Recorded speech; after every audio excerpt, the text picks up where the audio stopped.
Hello, I'm Kamala Roberts, and welcome to Zing TV's New York Links, your local news and entertainment program from New York City to the world. Today, we're coming to you from Club 310 in New York City for the anticipated album listening party for Jamaican lovers rock artist Courtney John. It is also Independence Weekend as Jamaicans all over the world celebrate the island nation's 47th anniversary of independence. Courtney John's album is called Made in Jamaica, and we will be celebrating many things Jamaican today.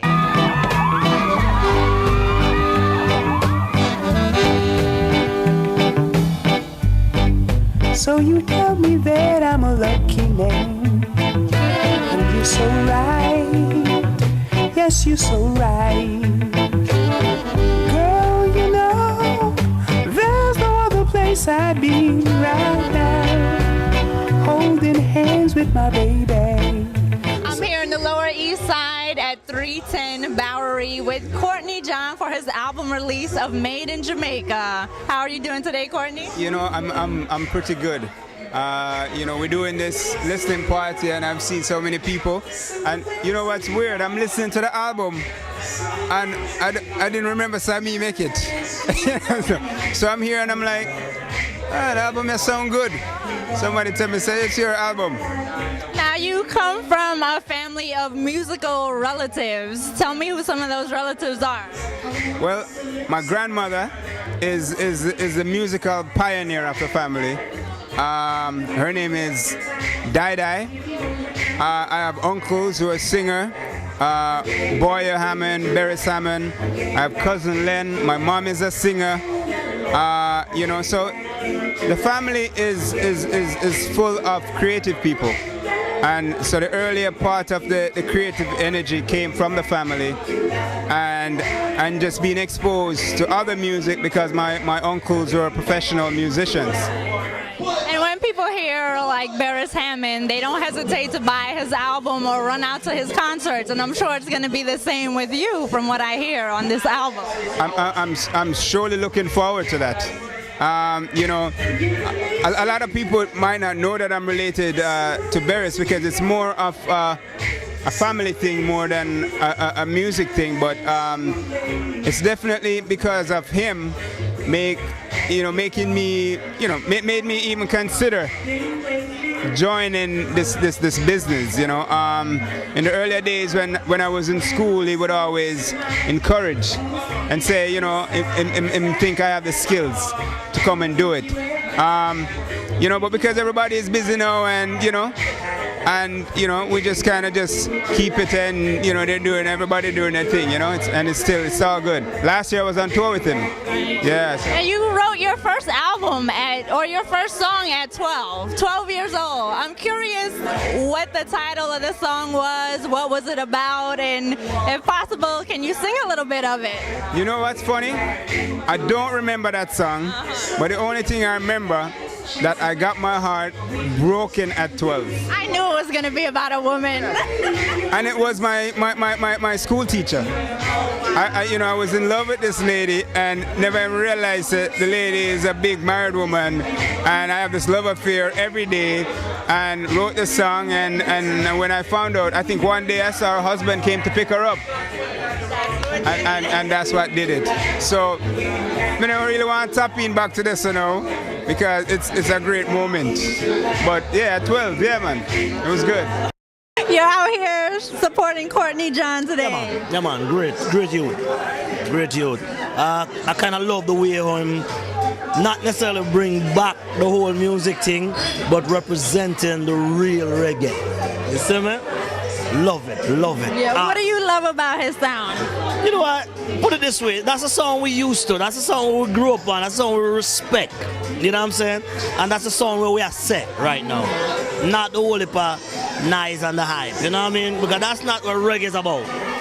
You know what I mean? The foolishness what go on out there where people are get for know and the youth them are get for hug up. It's not what really reggae about. You know what I'm saying? So what I do right now is what reggae about. And whatever I do, just keep doing it, yeah man. Just keep doing it. You heard it here from Ed, and Ed Robinson knows, so he knows what he's talking about, people. Yeah, Robinson knows. Thank you. Respect Mama anytime. We caught up with Gil Bailey here at Courtney John's album album release party. How are you enjoying it, Gil? Well, believe it or not, I am enjoying it. And to be around these type people, this is what I like. Nice, decent people. And wow, I feel so good this evening. Very, very good. What do you think of Courtney's music? He sounds like the techniques, the old time techniques. And I'm playing it. I love it. I love it. Thank you, Gil. What do you think so far? Well, you know, made in Jamaica, take a look at this. I'm actually celebrating our 47th year of independence, and what a night to be here at the listening party for Courtney John, because Made in Jamaica is a very good album. And when you listen to the album, you think of what the music is today and where it has reached, and you listen to reggae music today, and we need artists like Courtney John as young artists coming up in the business.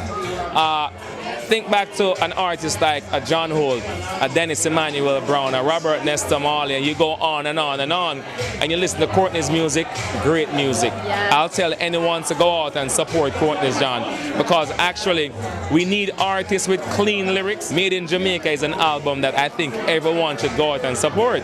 I agree with you. And you know, I know Zing TV has been doing some work with Courtney John, so I will endorse the fact that Ian the Dreadless Ross, I think him need to grow some locks and actually cut out the Dreadless Ross thing and go back, because Courtney John as a Rasta man, great album, Courtney. Go out and get it. Jamaican Lovers rock artist Courtney John's single made it to the top of Media Guide's specialty charts. Media Guide is the leading provider of business intelligence and technology services to the media, advertising, and entertainment industries.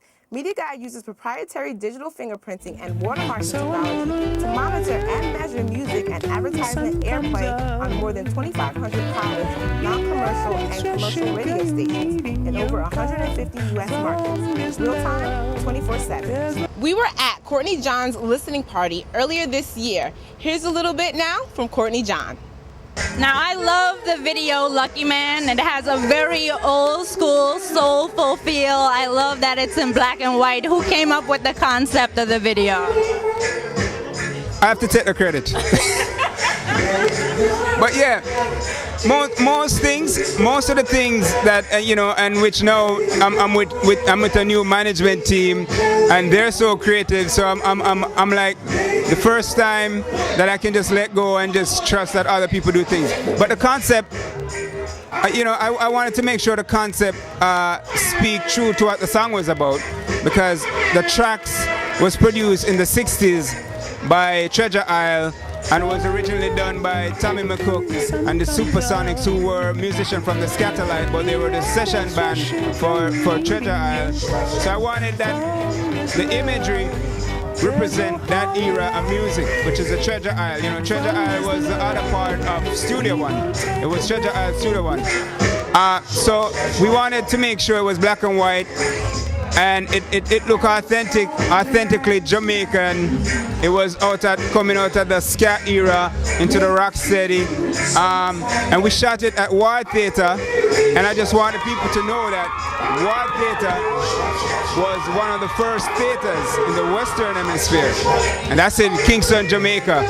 And I have to say much love to the people at Ward Theatre, because they allow us to go in and, you know, use the location. But yeah, it was just that. The director, Ras Tingle, did a wonderful job in controlling it and just making the process very easy and fun.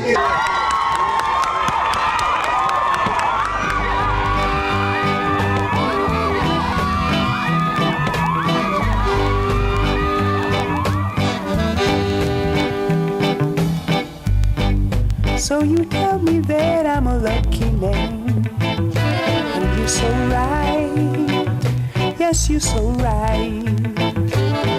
Girl, you know, there's no other place I'd be right now, holding hands with my baby. So I'm gonna love you until the sun comes up. Be that extra sugar you need in your cup. From this love, there's no holiday. Rounding out the top 5 are Chuck Fender, Beres Hammond, Sean Paul, and Movado.